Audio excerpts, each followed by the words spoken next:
მოგესალმებით, დღეს ოთხშაბათია, თქვენ უსმენთ რადიო პალიტრას ტალღაზე FM 103.9. ეს არის გადაცემა მკურნალი, მე გახლავართ გადაცემის წამყვანი თამთა ასათიანი. გარდა იმისა, რომ გვისმენთ ზემოთ აღნიშნულ ტალღაზე, გაქვთ შესაძლებლობა რომ გვისმინოთ კიდეც რადიო პალიტრის ეთერში და ამას გარდა გვიყუროთ, რა თქმა უნდა, სოციალური ქსელის მეშვეობით. ჩვენი სოციალური ქსელის გვერდი ძალიან აქტიურია და შეგიძლიათ ლაივ რეჟიმში გვადევნოთ თვალი და ძალიან საინტერესო თემაზე, ძალიან საინტერესო პასუხები მოისმინოთ. დღეს ჩვენი საუბრის თემა გახლავთ სტრესი, რომელიც ნამდვილად თანამედროვე სამყაროს გამოწვევაა და ჩვენ დღეს მასთან ბრძოლის გზებზე ვისაუბრებთ. ჩვენთან სტუმრად იმყოფება საერთაშორისო ფარმაცევტული კომპანია GM Pharma-ს პროდუქციის მენეჯერი ქეთი სურამლიშვილი. ქეთი, მოგესალმებით, დიდი მადლობა რომ ხართ ჩვენი სტუმარი. თანამედროვე სამყაროში, როგორც აღნიშნე, სტრესთან გამკლავება ყოველდღიური გამოწვევა გახდა, ცხოვრების აჩქარებული ტემპიდან გამომდინარე, ჰარმონიულ გარემოში, თუნდაც ჭიქაყავის დალევა, საყვარელ ადამიანებთან ერთად დროის გატარება ან შვილებისთვის მეტი დროის დათმობა, უკვე რაღაცნაირად თითქოს ფუფუნების საგნადაც იქცა. 21 საუკუნის ძირითადი სტრეს ფაქტორები, სტრესის გავლენა ჯანმრთელობაზე და სტრესთან ბრძოლის გზები. სწორედ ამ თემაზე ვისაუბრებთ დღეს დეტალურად, როგორ ავირიდოთ თავიდან სტრესის დამაზიანებელი ზემოქმედება.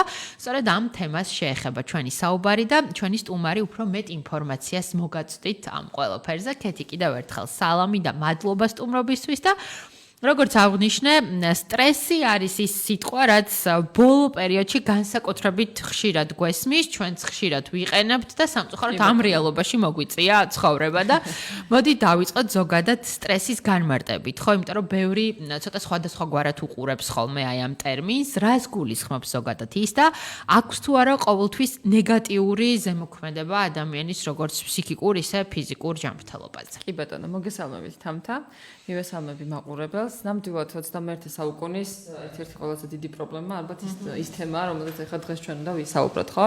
აი თქვენ ახსენეთ გამოწვევა და ნამდვილად იმხელა მასშტაბი აქვს ამ გამოწვევას, რომ ჯანმრთელობის მსოფლიო ორგანიზაციამ იგივე ჯანმომ მას 21 საუკუნის ეპიდემიაც შეარქვა. ანუ არა მხოლოდ საქართველოში, აღმოჩნდა რომ მთელი მსოფლიოს მასშტაბით საკმაოდ ბევრი ადამიანი იმყოფება სტრესული ფაქტორების ზემოქმედების ქვეშ. ნუ ეს შეიძლება იყოს ხანმოკლე სტრესი, შესაძლებელია იყოს ქრონიკული სტრესი, ანუ ხანმოკლე სტრესი ეს არის მწვავე სტრესი, რომელსაც აი მაგალითად შეიძლება ყოველდღიურ ცხოვრებაში მომენტალურად უხდებოდეთ. ქრონიკული სტრესი კი საკმაოდ ისეთი მნიშვნელოვანი ნეგატიური ზეგავლენის მქონეა ჩვენს ჯანმრთელობაზე. განმარტებით თუ დავიწყებთ, სტრესი ეს არის ფიზიოლოგიური რეაქცია ორგანიზმის, არ არის ყოველთვის პათოლოგიური მდგომარეობა, ეს არის ფიზიოლოგიური რეაქცია გარემოს გამღიზიანებელზე. ეს არის მდგომარეობა, როდესაც ორგანიზმი თავისი რესურსებით უკვე ვეღარ უმკლავდება გარემოს, ანუ ფაქტორებს, იქნება ეს ემოციური, ასე ვთქვათ, დაძაბულობა, იქნება რაღაცა ფიზიკური ფაქტორი თუ ასე შემდეგ. აი ამ დროს ორგანიზმში საკმაოდ მნიშვნელოვანი ცვლილებები შეიძლება განვითარდეს და პირველი რაც ხდება, ეს არის სტრესთან დაკავშირებული ჰორმონების დონის ზრდა ორგანიზმში. მოკლედ სტრესული ფაქტორები ჩვენს ორგანიზმს აიძულებს, რომ კორტიზოლი და ადრენალინი, ჩვენი მოსახლეობისთვის ძალიან კარგად ცნობილი ორი ჰორმონი, ჭარბად წარმოიქმნას ორგანიზმში. ეს იმისთვის, რომ მოხდეს ადაპტაცია აი ამ სტრესულ ფაქტორებთან. თუმცა თუ ხანგრძლივად მიმდინარეობს ორგანიზმში აი ეს საბრძოლო რეჟიმი, რომელიც ირთვება სტრესის დროს, ეს მნიშვნელოვანი ნეგატიური ზეგავლენის მქონეა ჯანმრთელობაზე. რატომ? აი მაგალითად იგივე ადრენალინის დონის მომატება, ძალიან კარგად ვიცით ყველამ, რომ იწვევს გულისცემის აჩქარებას, იწვევს შესაძლებელია არტერიული წნევის ან მომატებას, ან პირიქით ციფრების დაქვეითებას, ან დაკავშირებულია საკმაოდ მნიშვნელოვან ცვლილებებთან. კორტიზოლს რაც შეეხება, აი კორტიზოლის დონის მატება მით უმეტეს ხანგრძლივ პერსპექტივაში თუ ქრონიკული სტრესის ზემოქმედების ქვეშ ვიმყოფებით, დაკავშირებულია მაგალითად ბევრი დაავადების განვითარებასთანაც კი, მათ შორის როგორიც არის არტერიული ჰიპერტენზია, როგორიც არის შაქრიანი დიაბეტი ტიპი 2. იმიტომ რომ ამ დროს რა ხდება, ორგანიზმი მაგალითად ტრიგლიცერიდების დონის მატება ხდება კორტიზოლის დონის მატების პარალელურად, ხო, გლუკოზის დონის მატება ხდება აი ამ კორტიზოლის დონის მატების პარალელურად და ამით ცდილობს, რომ ორგანიზმი ცდილობს, რომ წინააღმდეგობა გაუწიოს გარემო ფაქტორებს, ერთჯერადად ეს შეიძლება ორგანიზმისთვის დამაზიანებელი არ იყოს, თუმცა ხანგრძლივ პერსპექტივაში, როდესაც ყოველდღიურად ასე გრძელდება, ეს შემდგომში უკვე დაკავშირებულია ჯანმრთელობის სერიოზულ პრობლემებთან, ყოველთვის ნეგატიურია თუ არა სტრესი, ამასთან დაკავშირებითაც კი პასუხებთ, გამოყოფენ რამოდენიმე სახის სტრესს. ზოგადად სტრესის გამომწვევ ფაქტორებს ამბობენ, რომ გააჩნია ადამიანის ასაკს, სქესს, ანუ ზოგად მდგომარეობას, ჯანმრთელობის მდგომარეობას და იმის მიხედვით რეაგირებს ადამიანი სტრესულ ფაქტორებზე. მაგალითად, შეიძლება რაღაცა გარკვეული ასაკისთვის დამახასიათებელი სტრესორები, იგივე სტრესული ფაქტორები შეიძლება მოზრდილი ადამიანისთვის უკვე აღარ იყოს ისეთი მნიშვნელოვანი ან პირიქით, ხო? ამიტომ გააჩნია მდგომარეობას. თუმცა ყოველთვის ნეგატიური ზეგავლენა არ აქვს სტრესს. აი მაგალითად, ეუსტრესი, ქვია ასე დადებითი ზეგავლენის მქონე და რას ნიშნავს დადებითი? აი მამოტივირებელი სტრესი, რასაც ეძახიან, ოღონდ ეს არ უნდა იყოს, რა თქმა უნდა, ისეთი სიძლიერის, რომელსაც ჩვენი ორგანიზმის ადაპტაციური რესურსები ვერ გაუმკლავდება. და დისტრესი არის ნეგატიური ზეგავლენის მქონე სტრესი, რომელსაც აი ზუსტად ჯანმრთელობის დაზიანებამდე მივყავართ. ყოველთვის ნეგატიური არა, ხანმოკლე სტრესი შესაძლებელია ჩვენმა ორგანიზმმა გადალახოს, აი ამ ადაპტაციური მექანიზმებით, თუმცა სამწუხაროდ დღევანდელ ცხოვრებაში ძალიან ხშირია ქრონიკული სტრესი, ანუ ყოველდღიური სტრესული ფაქტორები, რომელსაც უხდებით და სამწუხაროდ ჩვენს ორგანიზმს არ შესწევს იმდენი რესურსი, რომ ეს ყოველდღიური სტრესი დაძლიოს. კი ბატონო, აი ვისაუბროთ ქეთი თანამედროვე სამყაროში ძირითადად სტრესის გამომწვევ ფაქტორებზე. ხო მესმის რომ რაღაცნაირად ისეთ გარემოში ცხოვრობთ, რომ გვინდა არ გვინდა ვაწყდებით ამ ნეგატივს და შემდეგ ეს ყველაფერი ჩვენზე პოვებს გავლენას, მაგრამ აი მაინც ძირითადი ფაქტორები რა არის, რამაც შეიძლება სტრესი გამოიწვიოს. კი ბატონო, როგორც გითხარით, გააჩნია ანუ ადამიანის ასაკს, მდგომარეობას, სქესს, სხვადასხვა სქესის ადამიანებს სხვადასხვა ასე ვთქვათ სტრესორები შეიძლება აწუხებდეთ. თუმცა მაინც ზოგადად სტატისტიკის მიხედვით დათვლილია, რომ მსოფლიოში სხვათა შორის აი ესეთი სტრესორებს შორის, სტრესულ ფაქტორებს სწორედ ამ სიტყვით მოიხსენიებენ, ყველაზე მნიშვნელოვანი და პირველ ადგილს იკავებს, ეს არის სამსახურებრივი წნეხი. სამსახურებრივი მოვალეობების შესრულების დროს, მაგალითად აი დედლაინებს რომ ვეძახეთ და ვუწესებთ საკუთარ თავს, ხომ, განსაზღვრულ დროში მოსასწრები, ასე ვთქვათ, დავალებები.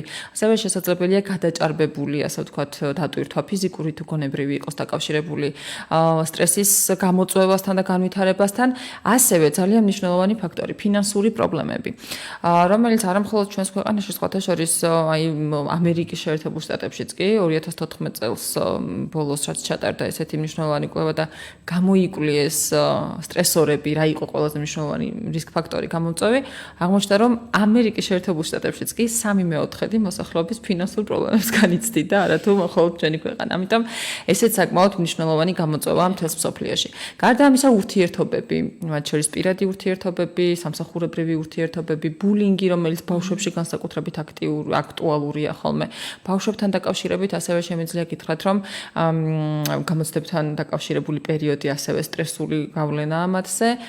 ნუ ამბობენ, რომ მშობლების ასე ვთქვათ დაშორება, ასე ვთქვათ, ასევე ბავშვებზე ნეგატიურად ზემოქმედებს და გარდა ამისა, საყვარელი ადამიანის ავადობა, საკუთარი ჯანმრთელობის პრობლემები, სოციალური, ასე ვთქვათ, წნეხი და გამოწვევები, ხო? ნუ მათ შორის ერთ-ერთი მნიშვნელოვანი ფაქტორი არის თუნდაც ნებისმიერ ქვეყანაში არსებული მდგომარეობა, ხო? ეს კიდევ დამატებითი სტრესული ფაქტორია მოსახლეობისთვის და ამიტომ თუ ეს სტრესული ფაქტორები, რომელიც ახლა ჩვენ ჩამოვთვალეთ ყოველდღიურ რეჟიმში ხდება ჩვენს ცხოვრებაში, უნდა ვივარაუდოთ, რომ მას დამაზიანებელი ზემოქმედება ექნება ორგანიზმზე და უნდა შევძლოთ და მოვახერხოთ ის, რომ ავირიდოთ თავიდან აი ეს დამაზიანებელი ზემოქმედება მაქსიმალურად ბუნებრივი საშუალებების გამოყენებით.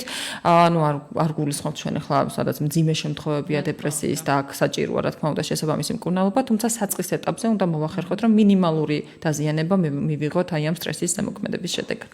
კი ბატონო, ქეთი, რა ჩივილები შეიძლება გქონდეს ადამიანს სტრესის ფონზე? ანუ როგორ უნდა მივხვდეთ ამ შემთხვევაში, რომ უკვე საჭიროა ჩვენი დახმარება და რაღაცნაირად ამ სტრესის სამართავად გარკვეულ ზომებს უნდა მივმართოთ? კი ბატონო, ანუ ალბათ ნებისმიერი ადამიანი რო გავაჩეროთ, ყველას თავისი წარმოდგენა ექნება იმასთან დაკავშირებით, როგორ შეიძლება გამოვლინდეს, ხო?